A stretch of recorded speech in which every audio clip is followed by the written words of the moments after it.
My husband Timothy got sick and had to be hospitalized. Our granddaughter Tiffany approached Timothy with a gentle smile and took something out of the bag she was holding. "Grandpa, get well soon." It was a craft Tiffany had made. Timothy received it with a surprised look, and the next moment he tore it up as if he had realized something. "Wait!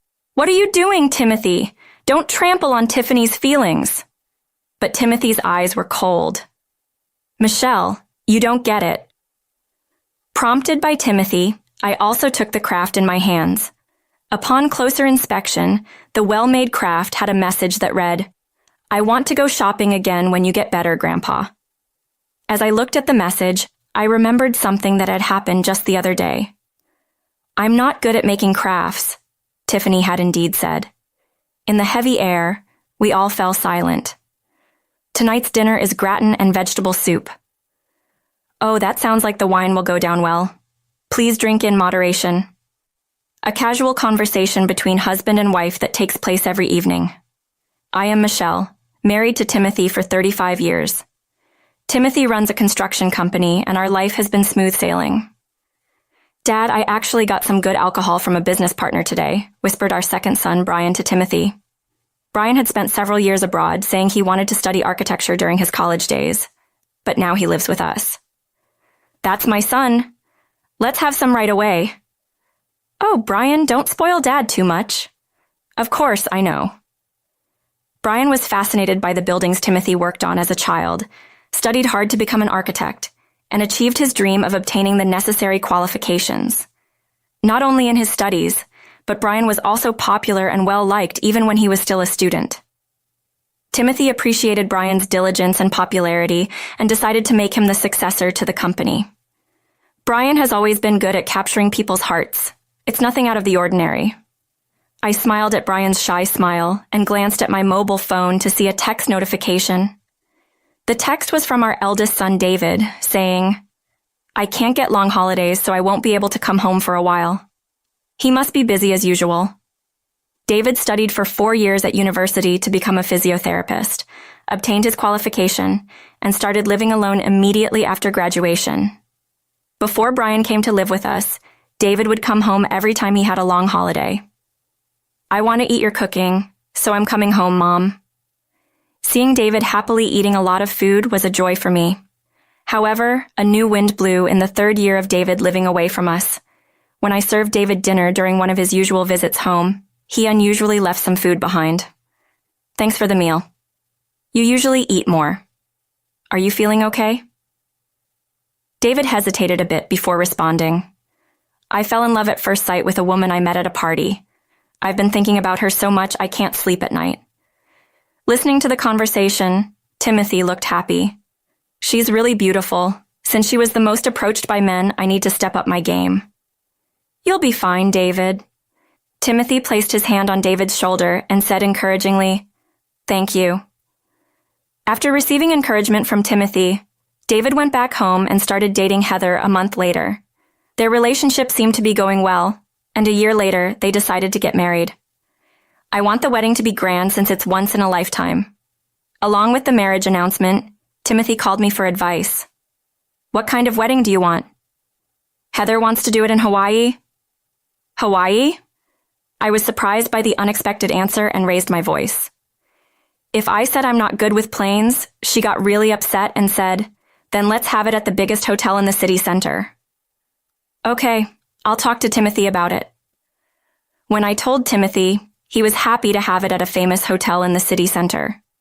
"With everything coming up, it's going to cost a bit. I'll cover the wedding expenses."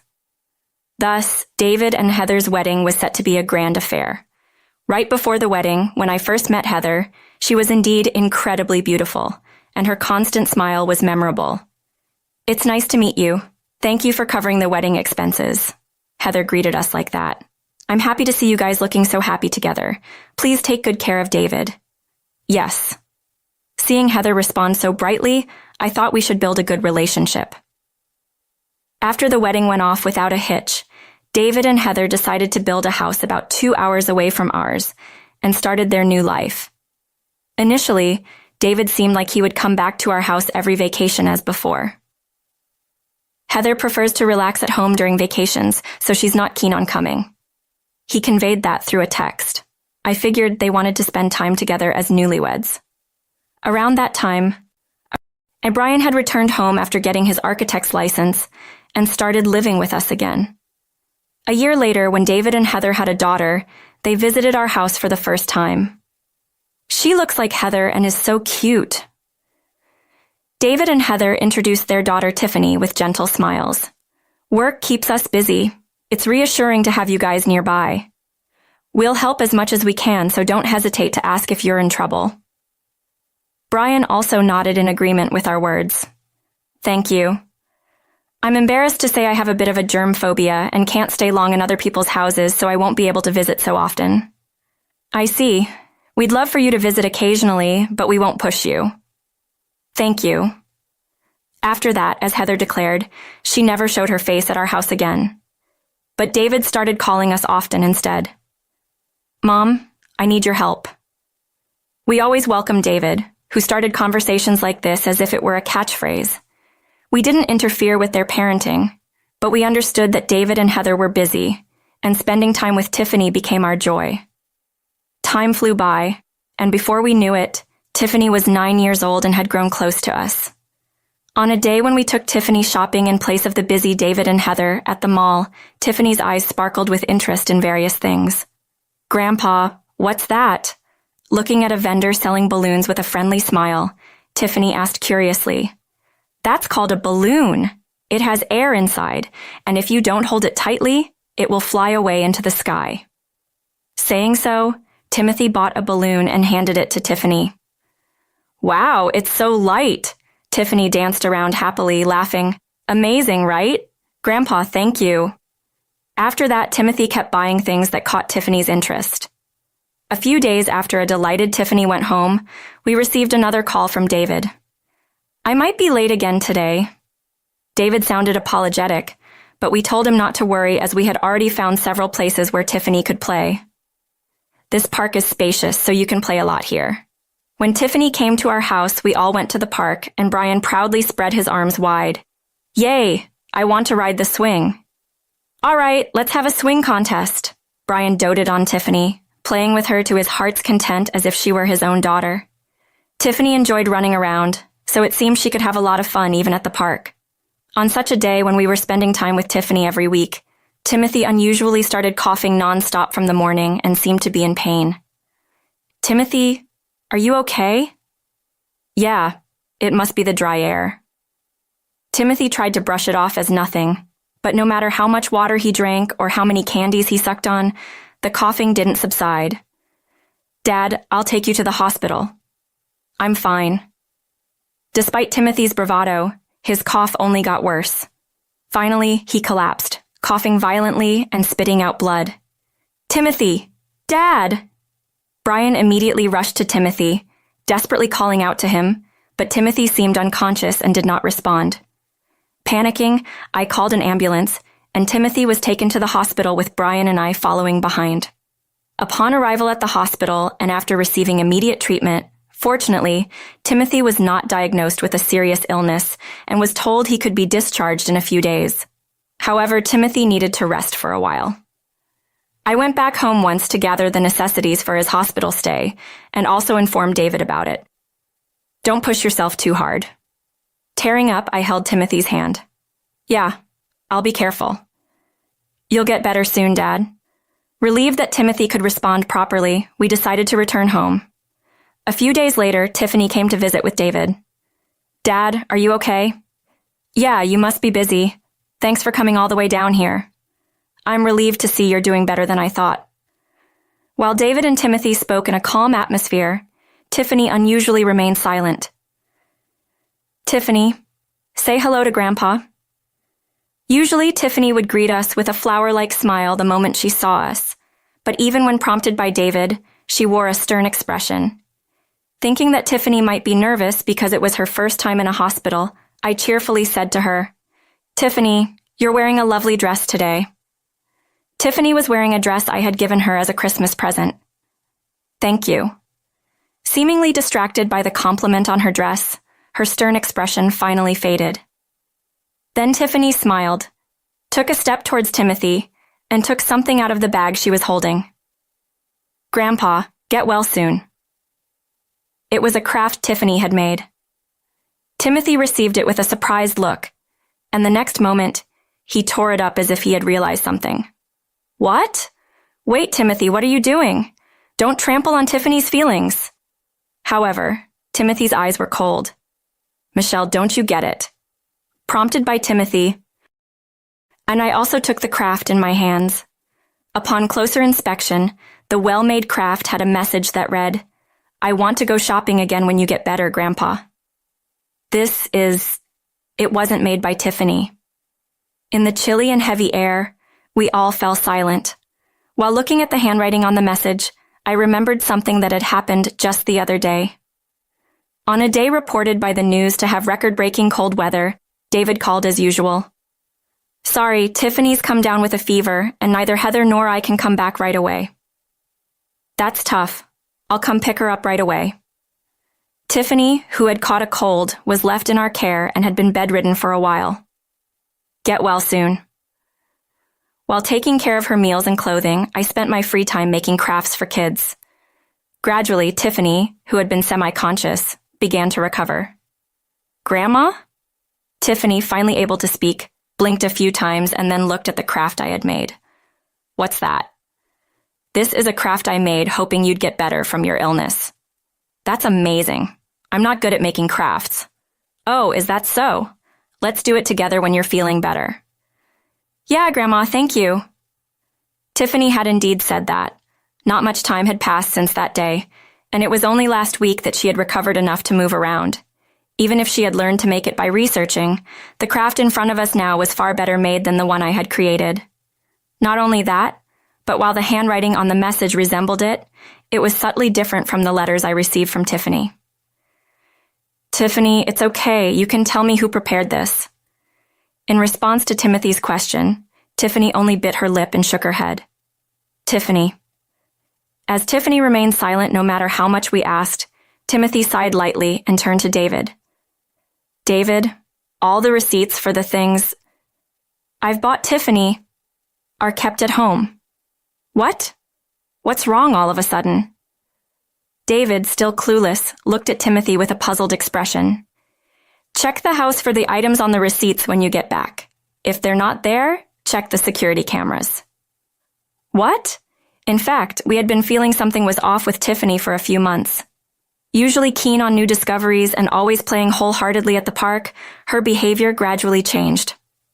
On a pleasantly sunny day, when we planned to take Tiffany to the park as usual, Grandpa, Tiffany said, "The park is boring." We were surprised because Tiffany had never been reluctant to go to the park before.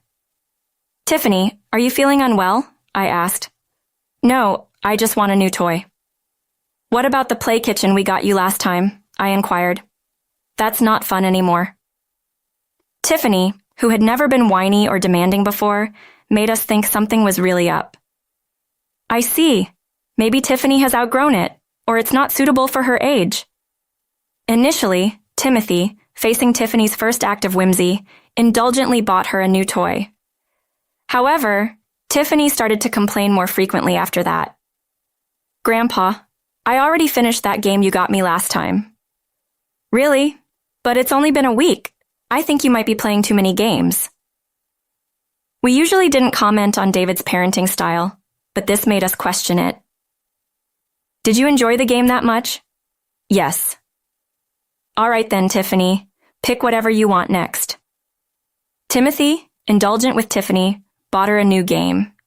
Even then, however, the games Tiffany chose were often not age-appropriate, or were limited edition and highly valued. Tiffany, how is the game from last time? Timothy asked with a stern face. Tiffany slowly shook her head. What's wrong? This isn't like you. Tiffany, I want that one next. Ignoring Timothy's words, Tiffany made another request. Was it fun?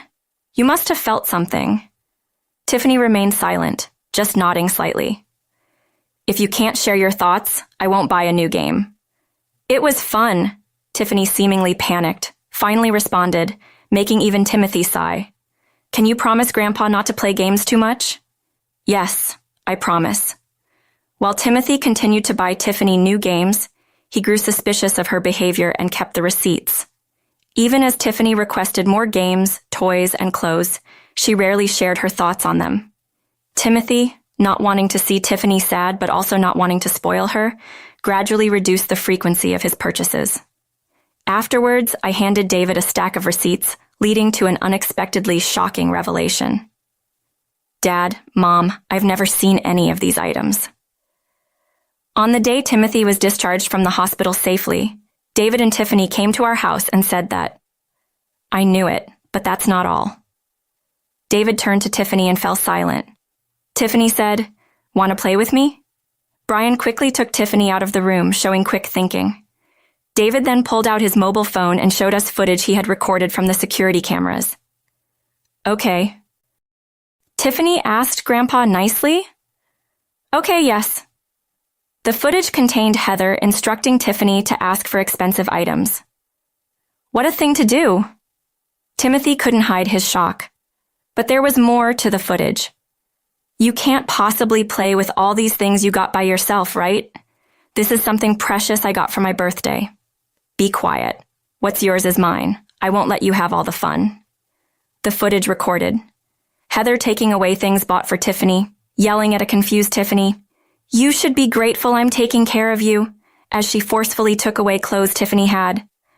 "I didn't get anything today." "What? Because of you, I can't have fun. I'm sorry, you're not eating tonight." Ignoring Tiffany's apology, Heather left the scene. The footage continued, but it was too heartbreaking for me to watch any further. "How terrible to do such a thing to Tiffany," David said, shaking with sobs and tears streaming down his face, tinged with frustration and anger. "I've been failing as a dad, not noticing what was happening while I was away for work. There might be more she's hiding. Yeah, I'm planning to hire a detective." Following that, David apparently did hire a detective as he said he would. The investigation revealed that Heather was having an affair. Not only that, but it also became clear she had been selling the items she made us buy through Tiffany to spend time with her lover. "I want to have a serious talk with Heather. I'll have Brian look after Tiffany and would like Dad and Mom to be there too." David came to us with a determined look, to which Brian responded seriously. "Tiffany is safe with me. Of course, we have a lot we want to say to Heather as well. Thank you." Later, David entrusted Tiffany to Brian and brought Heather to us. "I have work tomorrow, so please make it quick." Heather was defiant and cold as David broached the main topic. "Heather, you've been hiding something, haven't you?" "What are you talking about?" Crossing her arms, Heather raised her eyebrows. "Everyone knows you've been cheating." "Heather, when did I ever cheat?" Heather pretended to be ignorant, so David presented her with the surveillance footage and photos obtained from the detective's investigation. "Here's the proof." When confronted with the evidence, Heather showed a moment of disturbance. "You're doubting me?" In this day and age, such things can be fabricated. Heather's desperate excuse was met with David lining up evidence after evidence. "I don't have the time to fabricate this much evidence, just admit it already." The evidence piled up on the table was overwhelming. Glaring at the evidence resentfully, Heather finally opened her mouth. "I thought marrying the son of a big construction company would let me live in luxury." Heather finally spilled her true feelings. "But once we got married, I was told Brian was going to be the successor. I told you from the beginning I wasn't going into construction, so you can't blame me for your assumptions." "That's not all. I was hoping to live with you in your parents' home in a prime location, but because of Brian, I couldn't." Heather had been planning to move in with us upon marrying David, especially since Brian was abroad at the time. I had my sights set on it. Hearing Heather mutter this left us speechless with disbelief. Dad, Mom, and Brian have supported my dreams, allowing me to leave my parents' house and do as I please. "You don't make enough money." Glaring at David, Heather raised her voice. "I couldn't stand Tiffany getting more allowance and toys than me." She had been taking the allowance we gave Tiffany and selling the toys for money to spend with her lover. I thought I'd live a carefree life, but I've been made to feel so miserable, and my dissatisfaction exploded. Heather spoke as if David was to blame, prompting him to sigh deeply. You spend too much. We could live comfortably without the wasteful spending. I can't forgive having to have our wedding in such a desolate place when I wanted it in Hawaii. Desolate? It's the biggest wedding venue in the States. It was clear from her words that Heather had been after David's money from the start. Timothy frowned deeply, holding his head in his hands. I couldn't stand it any longer. The toys for Tiffany have also decreased recently. It's clear they weren't for Tiffany's sake. I wasn't foolish enough to keep buying them. Timothy clenched his fists tightly, struggling to contain his anger at Heather for exploiting their child for luxury. I had no choice but to pretend Tiffany made them to please Timothy, but that backfired. Don't joke around. Dad isn't here to provide money for you. David stood up, anger evident in his demeanor as he faced Heather. What you did is purely selfish. Heather appeared frightened by David's rare outburst. I can't take it anymore. I'm going to divorce you. Seeing David's intensity, I instinctively spoke up, realizing things were getting out of hand. What Heather did is inexcusable. Exactly. Although I understand how you feel, David, I urged him to sit down before continuing. Even if Heather's ties with us are cut, she is still Tiffany's mom. I spoke to Heather in a lecturing tone. Despite being scolded and having things taken from her, Tiffany never mentioned Heather's name. It must have been hard. Heather seemed to take my words to heart, as if waking up from a trance after hearing David's shouting. Think about Tiffany's feelings. Yes, I imagine Tiffany must have felt lonely seeing Heather preoccupied with her own interests. Heather's strong demands and Tiffany's desperation for acknowledgement might have led to the escalation of her behavior. I chose not to express this directly, hoping Heather would come to realize it on her own. However, seeing Heather's sincere reaction made me decide to share something I had been hesitant to say. Also, Heather, and you too, David, there's something I want to tell you both. What is it about? The craft. I knew right away it wasn't Tiffany's work. I wouldn't have known. I'm sorry, scratching his head, David apologized. In fact, we often received letters from Tiffany. I spread out the letters from Tiffany we had collected on the table. When I grow up, I want to marry Grandpa. One of the letters caught my eye. I want to ride a balloon and play in the sky. Tiffany's letters conveyed her loneliness due to her parents' frequent absence. Tiffany, I'm sorry. I got too caught up in work. I'm truly sorry. As if Tiffany were present, both expressed their heartfelt apologies, and I felt they would surely make amends after our talk. Heather left our house much subdued compared to when she arrived. A few weeks later, David and Heather's divorce was finalized. However, we didn't seek any settlement from Heather, stipulating only that she be a good mom to Tiffany. Heather complained about the low salary, but it seems she finally found a job. A month after separating from Heather, David shared this news. Heather had quit her previous job post-divorce, having not worked properly since the marriage. Heather had been repeatedly rejected in interviews.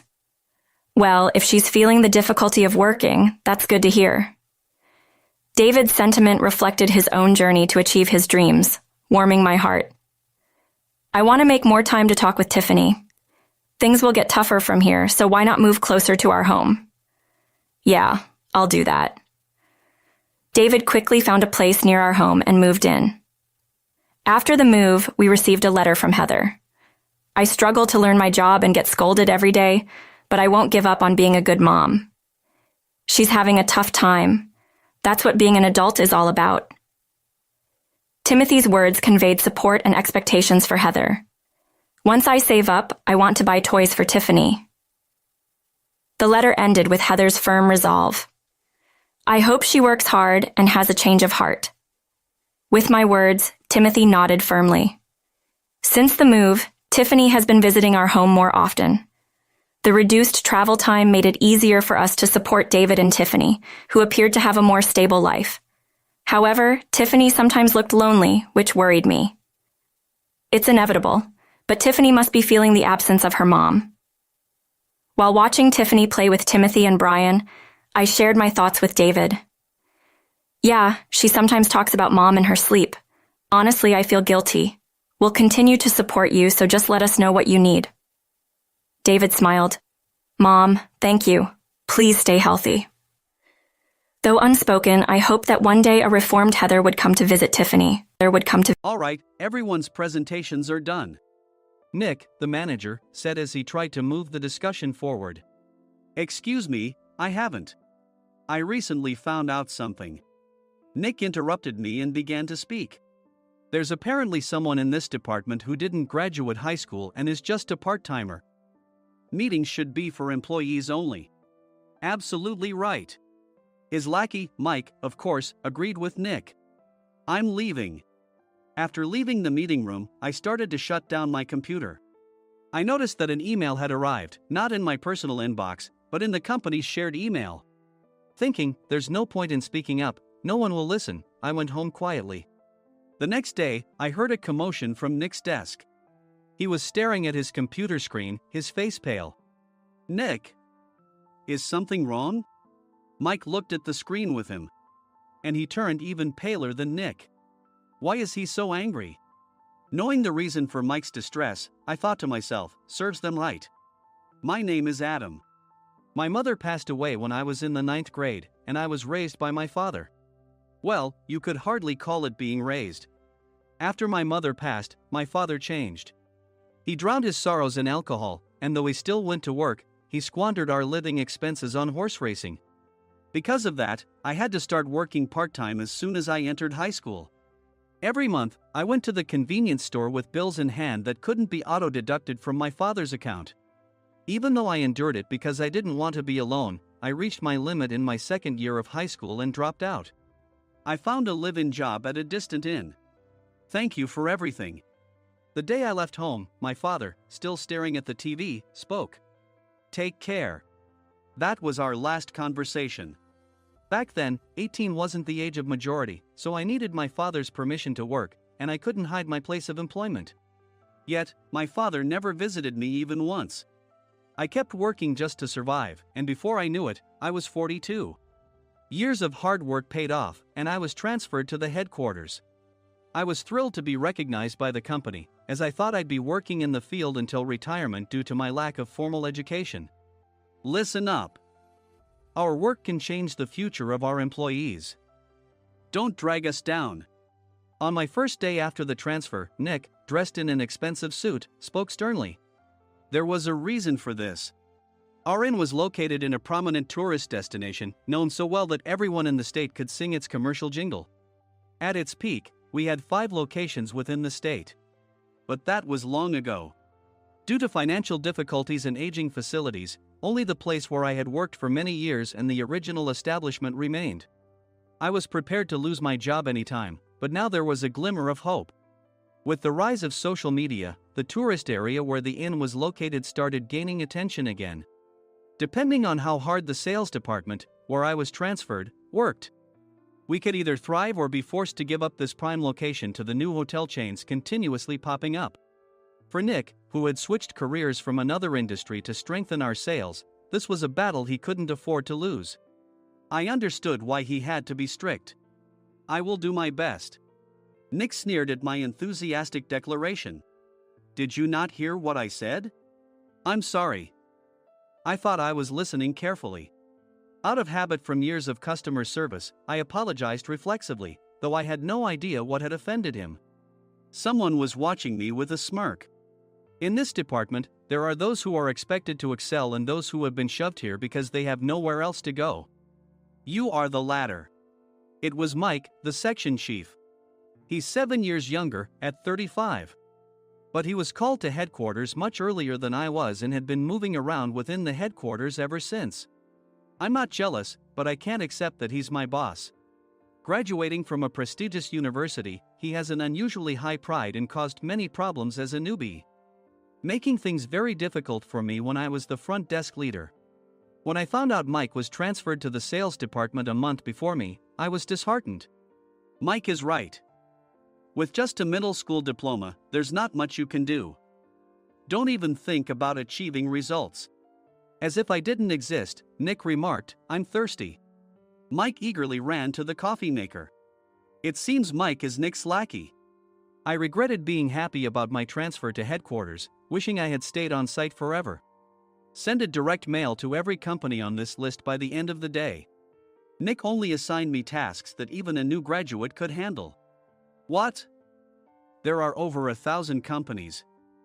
You want me to send to all of them by today? Yes, if you and your fellow misfits split the work, even those with nowhere else to go should finish by today. I glanced at the employees typing away expressionlessly. They were worn out from customer service, only thinking about leaving on time, or were women reassigned after having children. With zero motivation for work. Even Sam, a new graduate from the same university as Mike, who was supposed to be among the expected achievers, had no enthusiasm for the job. Having joined the company wanting to do customer service. I don't care what they say, I plan to quit anytime, he said. Only Nick and Mike were highly motivated, making all the decisions between the two of them. I originally only wanted to work at the inn to survive and had no particular attachment to this job. I swallowed my words, thinking I had no right to reprimand them. About a month after the transfer, Nick told us with a frustrated look. To commemorate the 50th anniversary, we've decided to create a plan exclusive for one group per day. Originally, Mike and I were supposed to come up with it, but our president, Mr. Thompson, insists on hearing everyone's opinions. So, you all get a chance.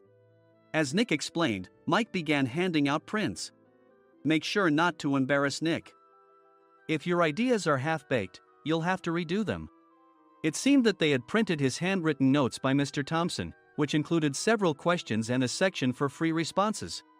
It made sense why Nick had to seek our input, given that all responses had to be submitted to Mr. Thompson. We were given a week to think about it, and a meeting was scheduled to compile our ideas. My plan is to let guests enjoy both the old and modern America. Nick began the presentations. Guests would watch a master confectioner at a nearby traditional sweet shop make sweets in front of them. The welcome drink would be premium tea in a bottle. Nick's plan was certainly attractive.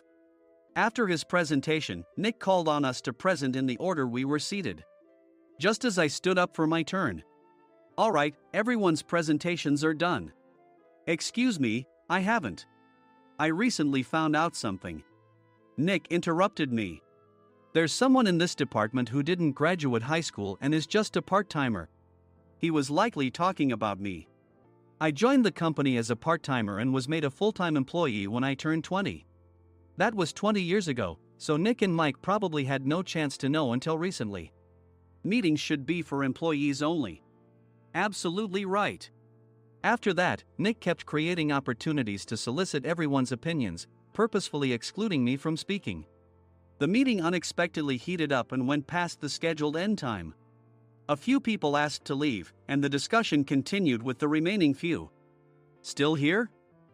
Normally, you'd leave in that situation. Though I had no attachment to the job initially, hearing kind words from customers made me want to make them happier. For someone like me, with nowhere to go, the inn was my home and customer service was my life. I felt pathetic about my current self. I'm leaving. I left the conference room and started shutting down my computer. I noticed an email had arrived, not in my personal inbox, but in the company's shared email. Thinking no one would listen to what I had to say anyway, I quietly went home. The next day, while preparing the DM as instructed, I heard a commotion from Nick's desk. In his haste to stand up, he hit his knee on the desk. He stared at his computer screen, his face pale. Nick! What's wrong? Mike, thinking he should be the first to rush over, approached Nick while still wearing his coat. He peered at the screen with Nick. And he turned even paler than Nick. Why is he so angry? Who is responsible for this company? Nick, more irritated than ever, asked, and Mike answered without checking. Probably Sam. Sam wasn't there because he was attending a morning training session for new hires. Nick gave up on getting angry and returned his gaze to the screen. They were looking at an email that arrived right after the end of the working day yesterday. Apparently, no one, including me, had checked it before leaving. The email was from a large company that used us for their annual employee trips. The president and executives of that company also frequently used our services personally.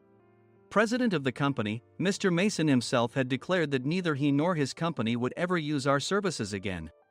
Well, some companies cancel their employee trips or stop using our services due to financial struggles. Let's just move on. Mike kept wiping the sweat from his forehead with a handkerchief. Knowing why Mike was so agitated, I quietly watched their interaction. Do you know how much revenue we get from that company? We can find other guests to fill the rooms, but we'll lose the banquet costs, gift shop revenue, rental car fees, and more. Moreover, the gifts were supposed to be prepared by the traditional confectionery shop involved in Nick's proposed plan. If it's known that we incurred such a huge loss at this critical time, Nick's position in the company would be jeopardized. Nick took a deep breath, seemingly trying to calm himself. All right, Mike. Go to New York right now and apologize to Mr. Mason. What? You're coming with me, right? I have urgent work to do. I trust you, which is why I'm entrusting this to you. Please. Mike, believing Nick's sincerity, agreed with a determined look on his face, saying, yes. That's Nick for you. Even if Mike went to apologize, Nick would shift all the blame onto him if the client didn't change their mind. Well, it was Mike's fault to begin with, so it served him right. About 3 hours later, Sam answered a call from somewhere and repeatedly apologized, saying, I'm very sorry. Everyone watched to see what was happening. After ending the call, he informed Nick with a weary tone. When Mike arrived at the client's company, he only made things worse, further infuriating Mr. Mason. He was demanding, get his boss here immediately. It was no wonder Sam was exhausted, dealing with such a call right after returning from training. What is that idiot doing? All right, Adam, you're coming with me. If sacrificing Mike didn't work, then I must be next. Normally, I'd want to refuse at all costs, but I saw an opportunity in this situation. If I can be of assistance, I'd be happy to join you. I immediately followed Nick, and we flew to New York. When we introduced ourselves at the reception, it became clear how serious the situation was, as the receptionist personally escorted us to the president's office. Angry voices leaked through the door, making both Nick and me uneasy. Excuse me. I'm Nick, the supervisor. I understand my subordinate has caused you trouble, and I deeply apologize. Nick, with his experience in the corporate world, knew enough to offer an apology before excuses. However, his customer service skills left much to be desired. I sighed as I saw Mike trembling like a small dog in the corner of the room. What kind of training are you giving your subordinates?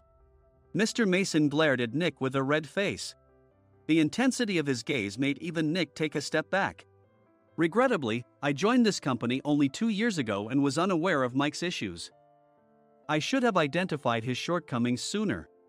Indeed. I should have realized sooner. No sensible person would come to apologize and then give a lengthy presentation on the drawbacks of not using their in.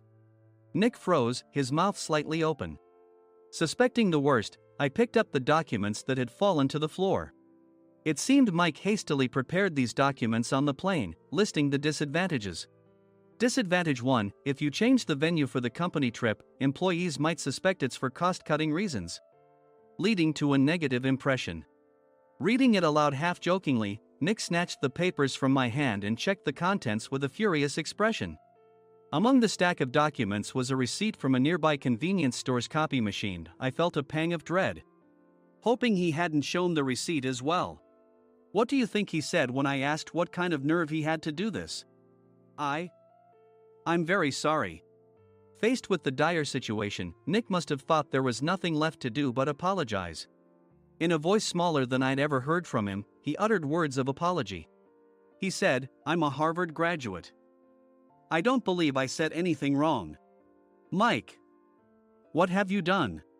Forgetting his plan to pin the blame on Mike, Nick yelled loudly, even in front of Mr. Mason. I didn't do anything wrong. You're still saying that? Look at him. Mike pointed at me with a shaking hand. I was assigned to headquarters in my 20s and now I'm a section chief. This guy only made it to headquarters at 42. Everything I've done proves I was right. So why are we losing the contract? Having said his piece, Mike collapsed to the floor. Of course. You were sent there because you had nowhere else to go. Mike never expected to hear such words from someone he looked down upon. He lunged at me, and Nick hurriedly stepped in to stop him. Mr. Thompson told me Mike is a quick thinker, and to take good care of him. There's no way he was pushed aside. Don't make things worse here. He didn't say quick thinker, he said only quick-witted, didn't he? I don't remember that part. I recalled the many troubles Mike caused when he was a newbie. When Mike was on the front line, his pride was so high that he never apologized to customers. Customer service, especially in our job, doesn't work alone. It brings both good and bad situations.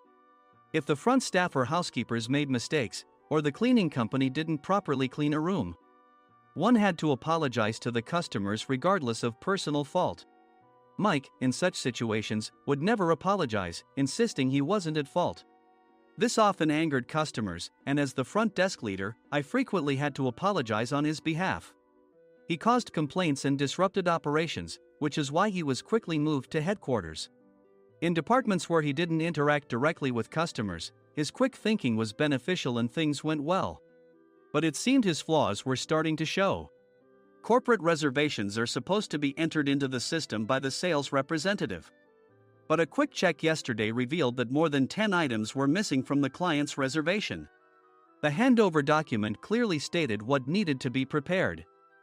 Why didn't you enter it into the system? Why do we have to give them special treatment? Filling rooms near the banquet hall, setting up all the food in advance. Specifying the brand of wine, they're too demanding. No wonder he always angered customers, I thought, feeling a headache coming on. Grouping them in rooms near the banquet hall is for our benefit too. It makes it easier for the staff to set up beds and serve breakfast since everyone's schedule is synchronized. As for the other requests, Mr. Mason suggested them to lighten our load. I didn't know that. Nick finally seemed to realize that Mike was the one who had angered the client. What did you say to them? I just told them we wouldn't give them special treatment anymore. We shouldn't waste effort on things that don't bring in money. I was utterly exasperated at his lack of understanding of customer service. Of course, we shouldn't comply with unreasonable demands. But carrying over successful practices from past stays makes customers feel remembered and enhances their experience. Good memories encourage repeat visits. That's part of our job. I looked down at Mike, who was sitting on the floor. In our job, nothing is a waste. Mr. Thompson likely moved you to the sales department, hoping you'd finally understand this. How do you think he feels now that you've failed to meet his expectations? Mike, tears in his eyes, fled the president's office. I was amazed he still hadn't apologized. You have it tough, Adam. It's okay, we're all employees of the same company. I deeply apologize for this disrespectful incident. Especially after all the care you've shown us. If it weren't for you, Adam, I really would have stopped staying here. When I heard you were moving to the sales department, I was willing to reconsider if you handled it. Seeing us talk so amicably, Nick's face contorted. Do you two know each other? Adam's service is excellent. I always requested him specifically. Normally, we don't accept specific staff requests, but we made an exception for Mr. Mason, adjusting my shifts accordingly. He had personally stayed at our hotel just before my transfer, and during casual conversation, I mentioned, I'm moving to the sales department soon. If I hadn't told him then, things could have been much worse. Please continue to take care of us. I look forward to it. On the return flight, Nick awkwardly offered me a can of beer. It's still working hours. Of course, I had no intention of forgiving him for a single beer. Nick might try to pin everything on Mike and avoid any consequences. While pondering this, a startling fact came to light. Nick, the tea bottles for the plan have arrived. I handed Nick a bottle labeled with our inn's name. They look good. What are you talking about? These are plastic bottles. I had assumed we would use the trendy, high-end bottling tea. But what arrived were ordinary plastic bottles of tea with customized labels. The only unique aspect was the label, which had the inn's name, making it look customized. Upon further investigation, I discovered that a substantial amount of money was set to be paid to the tea company. It was priced like bottling tea. Does this plastic bottle really cost $100 each? The tea inside is specially blended for us. The extra cost is for that. Wouldn't it be better to use another tea company? Or is there a specific reason we must use this one? As Nick continued to make excuses, I showed him a printed email. I informed the tea company's president, Mr. Mitchell, that we discovered irregular payments and he confessed. He said you two were high school classmates and planned to split the extra money. That idiot. Why did he confess? That's not important. You should worry about yourself, this could turn into a police matter. Opening the bottle cap, I suggested. How about calming down with this tea? It supposedly has a relaxing effect. Nick drank the tea frantically. In the following days, decisions were made about their fates. Mike was reassigned to the General Affairs Department, with no chance of transfer or promotion, as per Mr. Thompson's orders. As for Nick, since the payment to the tea company hadn't yet been made, he narrowly avoided legal trouble. Instead, he was encouraged to leave the company, and to avoid further complications, Nick submitted his resignation. Rumor has it that connections between HR departments have made it difficult for him to find new employment. Even though it was good to have those two gone, something unexpected happened in the sales department. Everyone became motivated and united in refining the 50th anniversary plan. In the end, my plan was adopted. We collaborated with the Tourist Information Center to provide personalized guides. The plan, tailored to the number of guests, was truly special for the 50th anniversary. Hey, is Adam's family coming to stay? I immediately booked that special plan for my family. Sam noticed it on the reservation list and quickly picked up on it. Yes, I'm inviting my father. That's great. I might invite my parents too. I lacked the courage to face my father just as Adam. But here, with the confidence Mr. Mason praised, I felt ready. The 50th anniversary plan was a perfect opportunity to reconnect with my father. I hoped to bring back the days when we could laugh together as we once did.